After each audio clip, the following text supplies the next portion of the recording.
It's definitely been the standout champion for Jensen. Also want to point out, Jensen going with the cleanse this game, which isn't going to be particularly useful in the lane matchup against Bjergsen, but it is very useful to get away from lockups that come out from Biofrost or from Svenskeren. Yep. It's useful in the lane, so to speak, when he is getting 2v1. Exactly. By the Elise. So safety there instead of going with Ghost for a slightly better teamfight presence. He really wants the security of the cleanse for the Cocoon. And one thing to point out, too, about Bjergsen on this Corki, because of Corki's big range when he picks up the package, it is one way to viably run 2 exhausts on your team, which you see them doing this game. Neither support opting for the Ignite this time around. Both want to go for the exhaust to shut down the divers and keep the carries safe. Yeah, at least for someone like Ray, you do want double exhaust against that Jarvan. He's going heavy AD, at least early on in the game. Very interested to see how that top lane plays out in this game, since both junglers have very potent gank threats early on, and it can be quite swingy since both these guys like building fairly offensive. And even though Hanser lost the lane last game, he still turned on very well in teamfights. So I'm curious to see if TsM even prioritizes that farm up there, or if they think they get enough late game utility out of a slightly underfarmed Clay. Hanser's also not under nearly as much insta-gib threat against Gragas and Jarvan as he was against Renekton and Elise. We got to watch this, though, because there have been a sneaky Braum and Trist in the brush. They're not going to interrupt the Raptors, but they are running down to double from Biofrost. I feel like they're just going to end up doing a whole lot of nothing because the minions are too big there, but interesting start. Yeah, they could have potentially tried to make something happen, but instead they'll just wander their way into lane, go back to farming like normal. They don't end up actually missing out on any farm whatsoever, so it's just a slightly delayed beginning for them. Yeah, I thought they were going to harass Svenskeren on Raptors and really disrupt his early jungle, but they opt not to. But even in doing that, they're allowing doublets and Biofrost to get the early shove on the lane, so kind of instantly on the back foot. And you know, going back to a time when Zyra was #1 pick ban for supports in the meta, it became this thing where you always wanted to contest her early on at level 1 so she couldn't get the seeds down, take control of the lane early. And with Double Lift and Biofrost not having that contest in the lane at that point, you can see how they've taken over. Yeah, definitely hurts the laning phase here from Sneaky and Smoothie, giving the early shove to Double Lift and Biofrost. Contracts would have a path that can make it down there, but Svenskeren beats him spot and can probably just ward up the approach. Svenskeren moving into enemy territory now. You can see the on my way ping coming out towards the blue bottom of Contracts. Might look to set up shop here. He will find Contracts, who body slams his way out of the way of that one. Svenskeren is low on mana and has no blue buff, by the way. Yeah, he has skipped his blue. He's doing Raptors to red to enemy blue route, hoping the Contracts had slowed down and taken his Krugs. Ends up colliding with him, but they do have the push in both mid and bottom lanes. So they're actually going for a very early blue buff contest. They're bringing Bjergsen over as well, who's going to drag Jensen with him. 3 plants to try to stop this. The plants are there and putting a lot of pain into Smoothie. The blue buff going to go ahead, run out of patience, walk his way back to his spawn point. Smoothie's so low now, Cloud9's got to be careful about wanting to fight this. Yeah, I mean, at the very least, it's going to be a smite fight. If Contract sticks around and TsM doesn't push through on them. Sneaky getting the shove in the lane right now, but TsM has them outnumbered in the jungle. We get the blue. And Skaren with a very nice secure, making sure that they don't spend all that time for nothing. Grabbing that for himself means his mana is going to start to regenerate very rapidly, and he'll continue just moving around, farming up, finding the cocoon now onto Contract, Smoothie, getting the winner's bite down. Exhaust going to be used too. Svenskeren potentially in some trouble here. Going to be repelling up into the air, flashing up the wall, staying safe for now. Smoothie barely getting away. Deadly Flourish, no mark. Ray and Hanser have made their way into the fight, but Hanser finds himself now in a 2v1, forced to flash over the wall, but Ray follows. Flag and drag, seeing if he can bring him down. Jensen still looking to chase if they can. Svenskeren is there trying to keep the protection on. Biofrost coming in too. Deadly Flourish out. Jensen and Ray both having a flash over the wall. What an absolute mess so far, and no one dies. When your jungler wants to steal blue, things that can happen. Oh my goodness, everyone is brought into that fight trying to help out each other. And what's funny is when you walk away from it all, no advantage is really meaningfully gained. The wave is going to crash in the top side, so Ray actually loses out, I think, more than anyone because Hanser stuck around a little bit to get that wave shoving. Everyone else has even farm. Yeah, farms even. Cloud9 did expend more summoner spells, though. They expended their mid laner flash, they expended their support flash, they expended their 80 carry heal, and look at that. Exactly what you said from game #1. We've seen this be 50-50 before. The fans heard and answered. Unreal. Flip a coin for the fan vote. Yeah.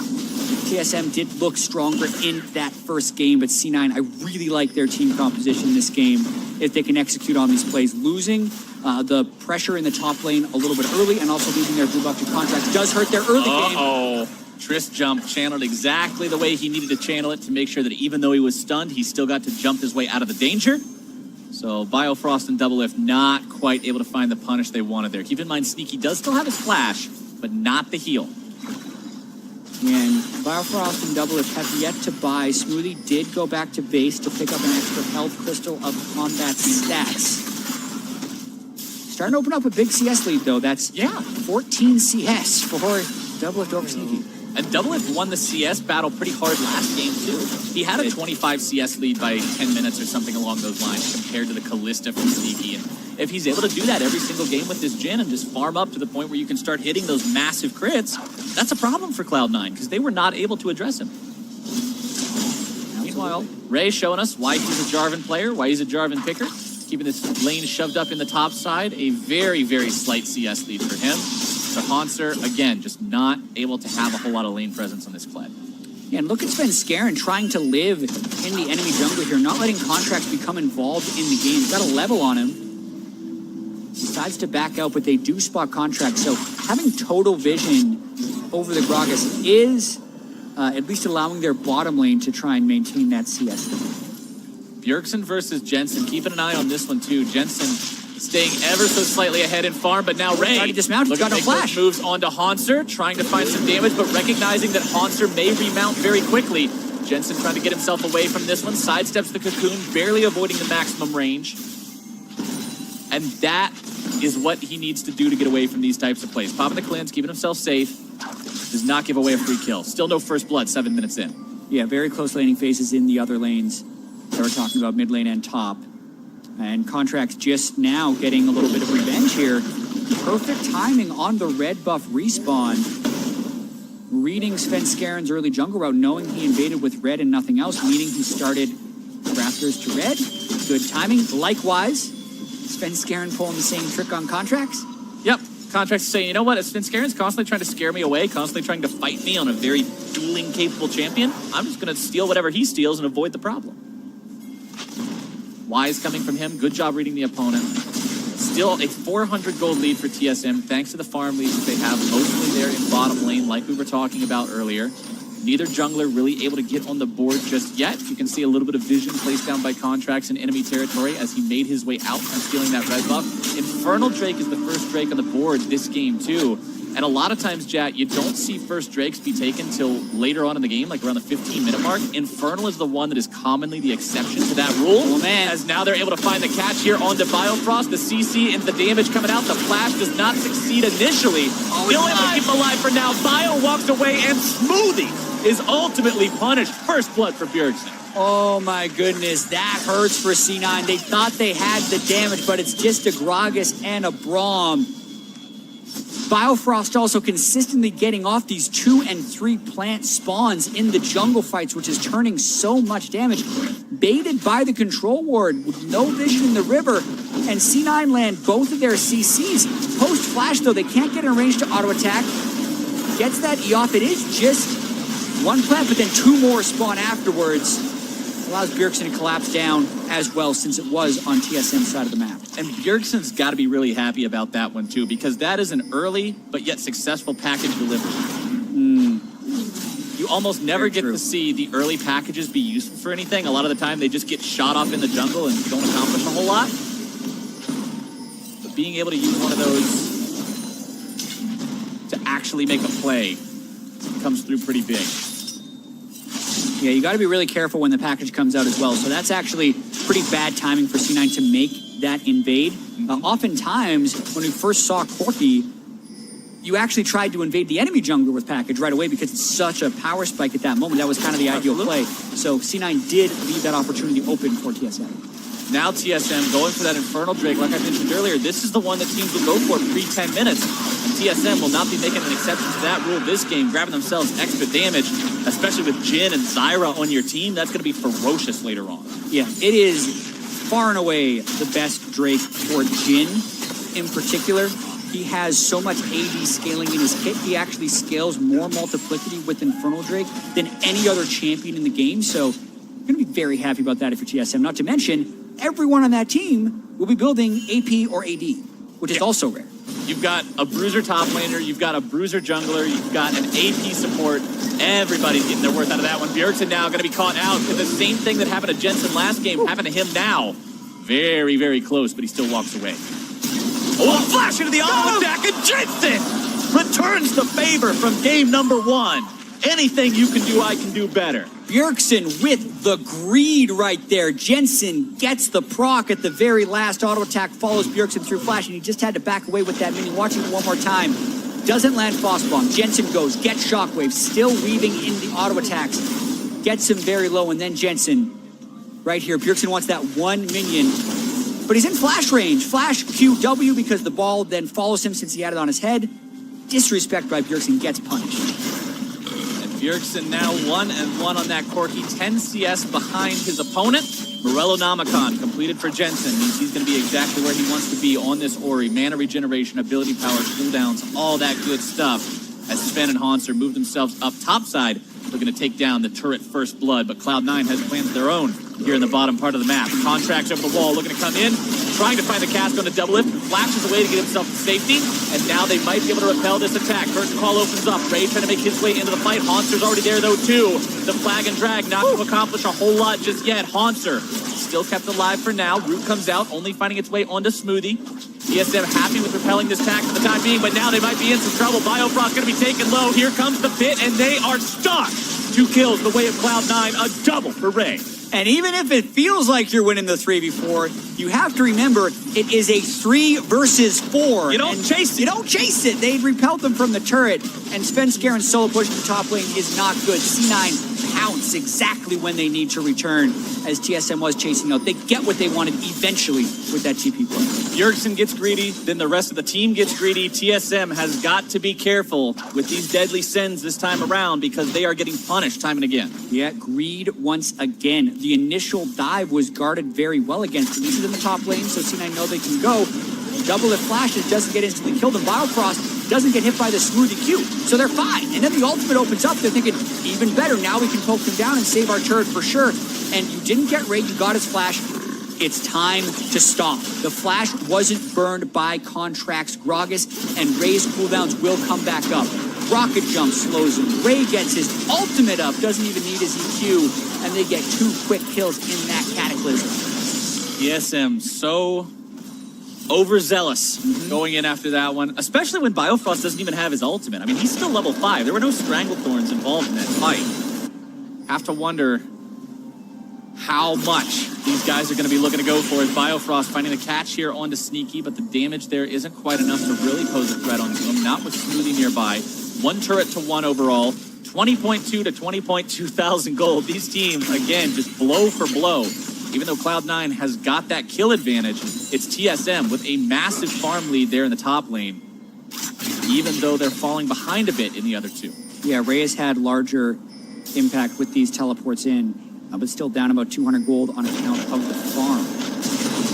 Still such a neck-and-neck game. Something that's biting TsM a little bit is Biofrost being underleveled. As you mentioned, he was level 5, 13 minutes into the game as a support that is already often focused against so much initiation from Cloud9. He has to play so carefully for the duration of this game, but as you say, still anyone's game at this stage. Oh, absolutely. Trinity Force now completed onto Bjergsen, and with another package coming up soon, you can also see it armed on him right now. He will be ready to make a big play if given the opportunity. This goes back to what you mentioned earlier, Jat. As Cloud9, you've got to make sure that you're not getting greedy now. You've got to make sure you're playing around that package, staying safe, not giving Bjergsen the chance to use it so effectively again. And you can really see C9 trying to set up around this top side, accidentally double control warding the brush in the wave. And Contracts wants to get something. He was warded out by TsM, though. TsM still looking to see if maybe they can get something out of that Corki package, but Cloud9 seems to have learned their lesson after the first time. Double Lift trying to clear away some wards topside, place some of his own, but 2 control wards will make sure that that doesn't happen anytime soon, as Ray and Hanser will find each other here in the river. Hanser looking to go in on Ray, who misses his flag and drag, Now he's going to be chased down. The charge comes out. Another bear trap on a rope. Going to be snapping him right back into place. And Bjergsen's there to pick up the kill. A costly mistake by Ray right there. You can pull Jarvan out of his EQ combo with bear trap on a rope, but I don't think that's what happened there. I think Ray placed his flag into a wall, so it moved, and then his Q didn't connect. I think that's what happened in that misplay, but either way, it's an easy kill picked up by TsM. Mechanical error that leads not only to a death, but now the summoning of the Rift Herald. TsM going to take a turret with this one. Haunts are going to continue being able to push up. He's got his jungler on this bottom side of the map too, so he feels safe down here. Disaster for Cloud9. Yeah, we're going to watch this one more time. Haunter obviously does have the level advantage and the CS advantage. Watching this, exactly what you said. He placed it on the wall and it went too far away. and even then, bear trap on a rope could have pulled him back as well because of the timing of that EQ. So even if he would have connected it, there's a chance because of his timing he would have been knocked away. A lot of things going TSM's way here in the last few minutes, including a second Drake. Cloud Drake on this one. Looks like the third Drake of the game is also going to be Cloud, so no more Infernal spawning. So that's one thing that Cloud9 can be thankful for. Bjergsen and Jensen going at it, 1v1 yet again. Exhaust out, first call opened up. Jensen trying to flash away. Second shot hits, third shot hits, fourth shot hits. Double lift, securing the kill. Ooh, and those are dodgeable at this point. Jhin has been changed so the slow duration isn't as long, and Jensen also was in the aftermath of his cleanse for a short time, so could have potentially dodged those, but great aim by Doublelift to land 3 shots in a row and get the kill.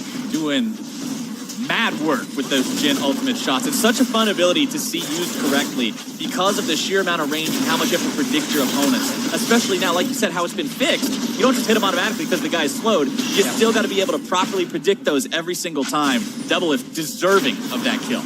Yeah, now all outer turrets down for TsM, and they move into the jungle to get rid of some of C9's control wards. I mentioned that C9 has an incredibly strong team fighting composition. The Jarvan, as well as the Gragas and Braum to initiate and be a frontline, and tremendous backline damage dealers in the Orianna and the Trist. However, if TsM is getting these picks and landing these long-range skill shots, they can still prevent the team fights from happening. The first shot is flat.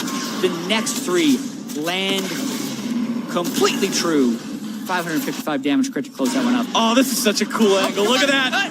Kaboom. See ya. I love our camera angles. Ooh, Jensen also gets hit by the last shot. We saw that from pretty much every constituency. Yeah, Jensen, not as big of a fan of that final shot as the rest of us were, but now he's 1-1, Bjergsen 2-1. Very close contest between these mid laners again, and remember, these two are always in the conversation for top mid laner in NA. It's them and Froggen, the Danes, that are always putting up the numbers, always the ones just far outclassing everybody else in NALCS. So getting to watch 2 of them go head-to-head like this, it's always that question of which one of them is going to have the better performance this series. Which one of them is going to make that defining factor that pulls their team out ahead. Exactly, and Jensen needs to be able to dodge those skill shots in these moments to help take down TsM. If C9 lose this game, that would be a 4-0 game score for TsM over Cloud9 in this split, which would not bode well for playoffs. This week in particular is so important for both of these teams. TsM plays C9 today, Immortals tomorrow. Cloud9 plays TsM today, COG tomorrow. So the top of the table are facing off right away this week. And that dictates a lot of momentum moving into playoffs, even though it is still 5 to 6 weeks away. And not even the momentum of just moving into playoffs, but even going on to that second game this week. If you have a demoralizing 0-2, that doesn't bode well for having to go up against an equally tough opponent in the next 24 hours.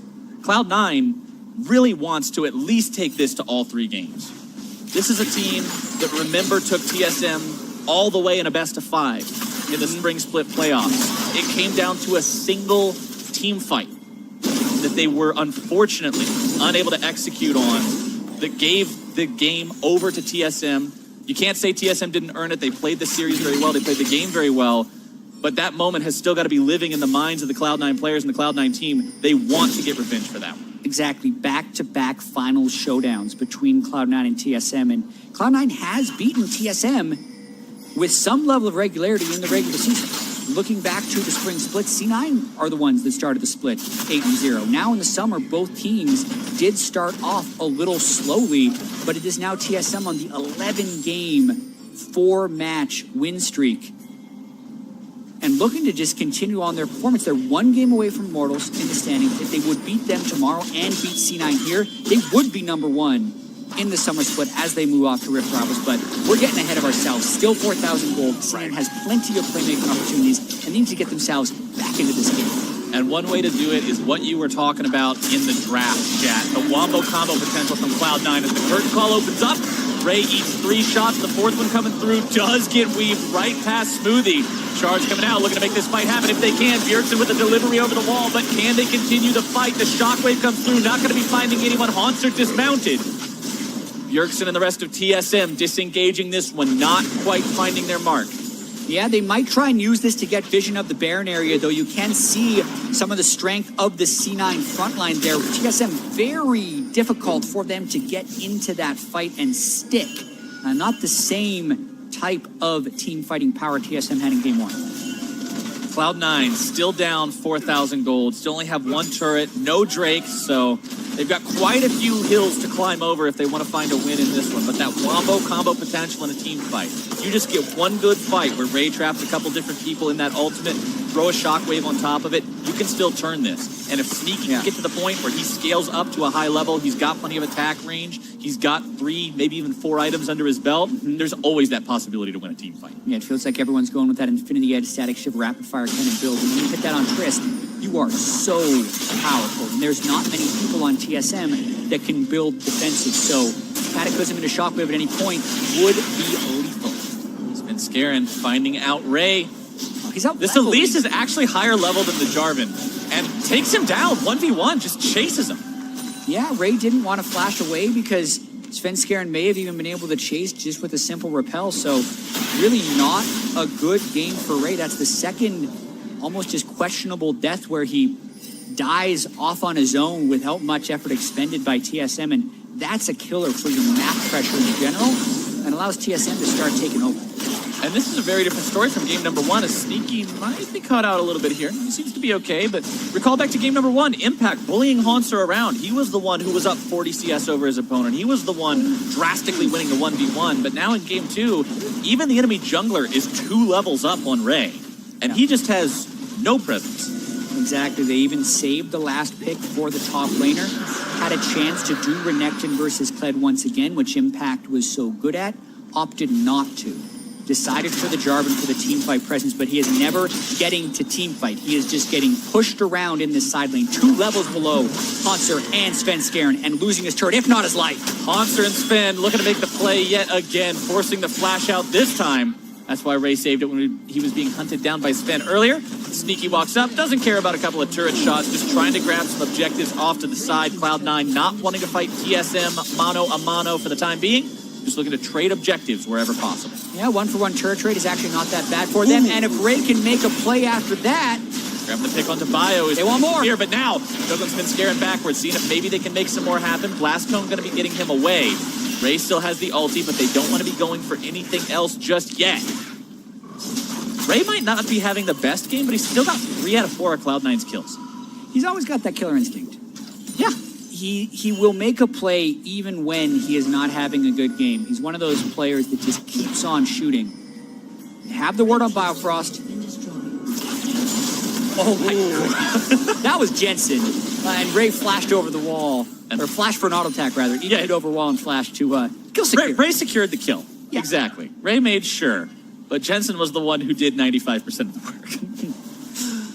2 Cloud Drakes already under TsM's belt, and the next one spawning. Normally we make Cloud Drake memes and jokes and everything else, but with TsM having the lead that they have, getting 3 of those and that extra 75 movement speed out of combat means they'll be able to rotate through the Cloud9 jungle very quickly and really just take control of this match. Yeah, I think the Cloud Drakes are much more valuable when you have a sense of reliable initiation, but TsM will still have to land a skill shot regardless of where they're going, so it's a little bit less value than, say, having a Malzahar just have to walk up and press R on someone. Right. So I definitely think they're not that happy with it, but every Drake is good to have. Yeah, it's still going to be better than giving up the objective. Now Ray able to drop that zone. Can they get some more damage in? Haunter grabbing the kill onto Ray to start things off.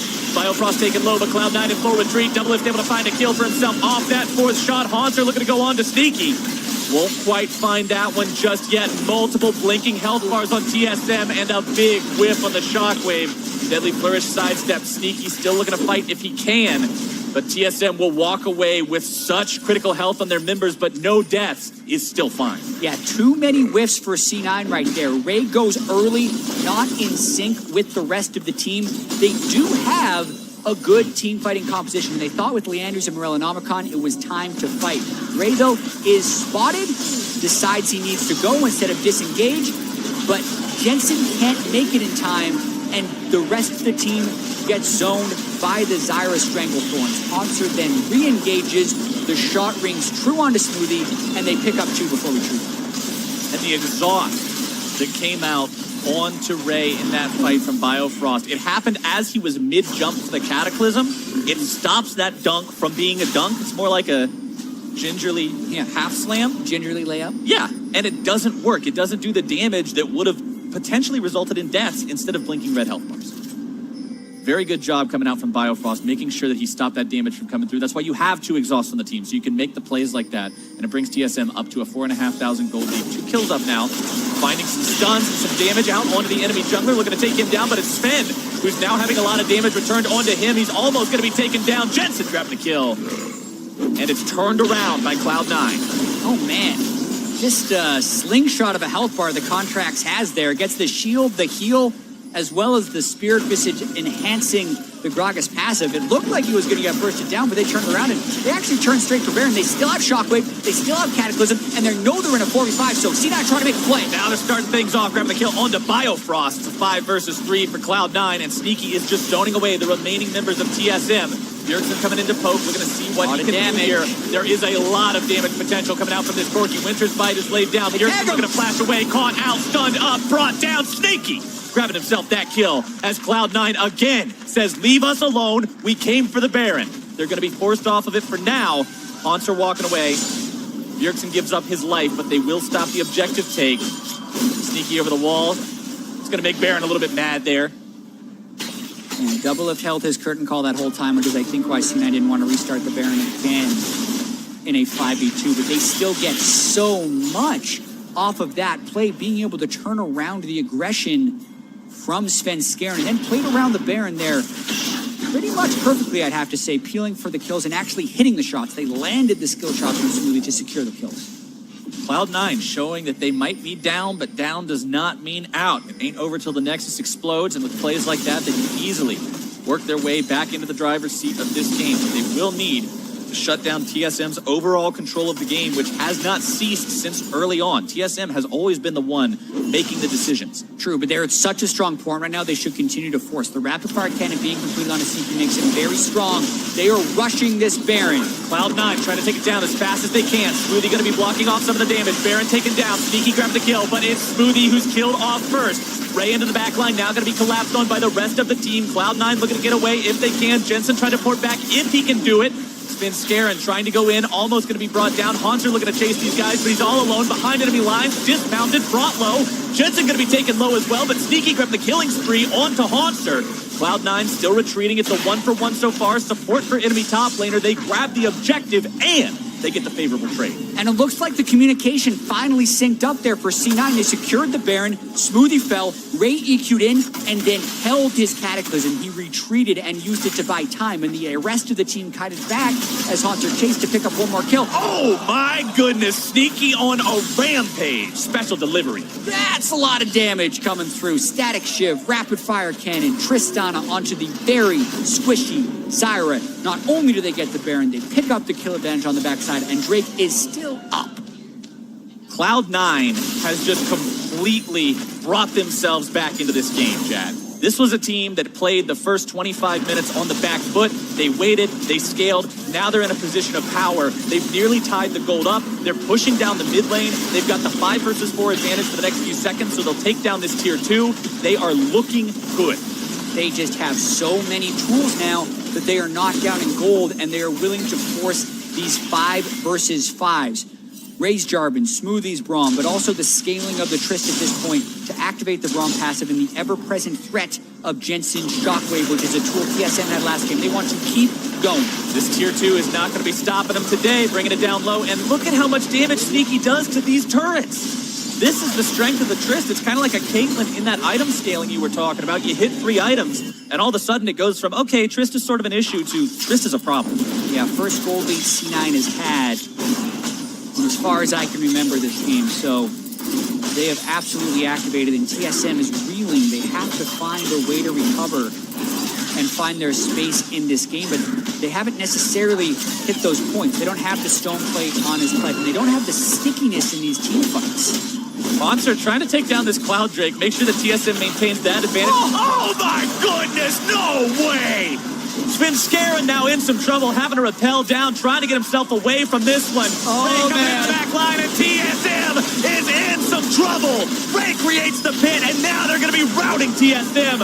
2 dead, Bjergsen included. It's a 5-man push from Cloud9. Murphy's Law was in full effect here for TsM. It just fell apart. Everything that could go wrong did. They lose the Baron. Hunter dismounts on the Drake, and Sneaky comes in to last hit it. This, even though the gold is only 1,000, almost feels like it's all but over. The momentum is so heavily in C9's favor. Baron up, 3v5 now. They're going for a push. Cloud9 pushing down the mid lane, 5 men strong. Bjergsen and SvenScaron not responding for another 15 seconds. TsM will not even bother trying to defend this one. Cloud9 will take first inhib 31 minutes in, pinging back into the enemy jungle, taking everything with them. It's going to be a scorched earth policy here in this jungle. Let's watch TsM leash the dragon one more time. Hey, no one clears the little baby ward there, so they know that SvenScaron isn't in smite range. He comes around the way where he couldn't just jump in the back of the pit, and then Ray also lands his TP into a beautiful knockup and a 3-man trap in the Cataclysm. Forces double-list flashing mode, gets the kill on a Bjergsen and SvenScaron. That sets up the turret. This has been an absolute rampage. SvenScaron? Whoops! Now you see him, now you don't. Cloud9 grabbing themselves kill number 12. That kind of trigger pull is exactly what's going to keep these pushes alive. The momentum for C9 has been unstoppable since they got that Baron buff, and it's not quitting anytime soon. Inhibitor turret number 2 going to be dropping now as the Baron power play of almost 6,000 gold has catapulted this team into a potential victory position. 2 inhibs down. Contracts not quite able to make the play he was looking for there onto double lift. Bjergsen double going to have to pull out something crazy to make this defense happen here. Smoothie down below half HP, needing to be careful about being the front line that he wants to be. Sneaky, so strong. Yep, Baron is down, so they're going to be a little careful, but there goes Ray. Ray into the back line, looking to start this one off, finish this game if he can. The pit comes out, Ray now retreating, Nexus turret number 1 down. Sneaky putting those shots into number 2. Bjergsen coming in, trying to stop these guys if he can. Shot comes out.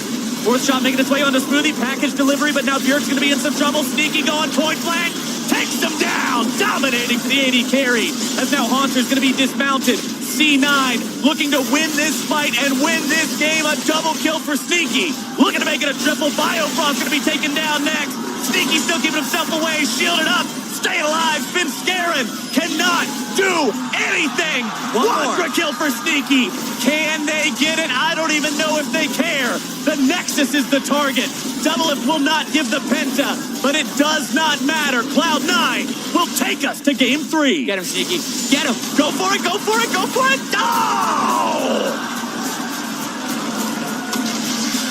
There's a guy in the audience that I could see the visible anguish on his face as that Nexus exploded, and I feel you, guy in the audience. We all wanted to see that Penta. Yeah, absolutely. It was so close. Double Lift even comes out of base. And that was like a 1/10 of a second away.